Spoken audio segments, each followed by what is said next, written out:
Halo, ketemu lagi di channel Harga HP dan kali ini saya akan memberikan info mengenai kelebihan dan kekurangan dari Samsung Galaxy A11.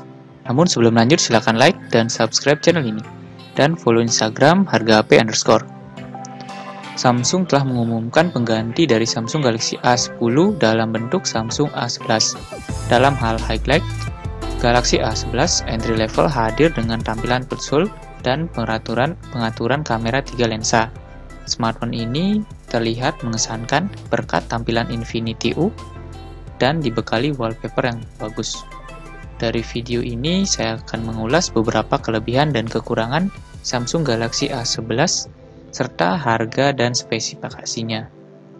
Oke, yang pertama adalah kelebihan dari Samsung Galaxy A11. Yang pertama, Samsung Galaxy A11 sudah menggunakan Android 10 sebagai sistem operasi standar pabrik. Karena itu, kita tidak perlu khawatir tentang peningkatan firmware selama beberapa bulan. Yang kedua, Samsung Galaxy A11 memiliki 3 kamera di belakang dengan 13 megapiksel plus 5 megapiksel ultrawide plus 2 megapiksel. Untuk aktivitas sehari-hari, kita dapat menggunakan standar lebar, dan untuk portrait, kita juga menggunakan 2 megapiksel untuk bokeh dan efek blur. Yang ketiga, Samsung Galaxy A11 telah mendedikasikan slot kartu memori microSD eksternal untuk menyimpan file lain seperti foto dan video. Yang keempat, Samsung Galaxy A11 memiliki baterai besar yaitu 4000 mAh untuk membuatnya bekerja lebih lama. Dan yang kelima, Samsung Galaxy A11 sudah dibekali pemindai sidik jari.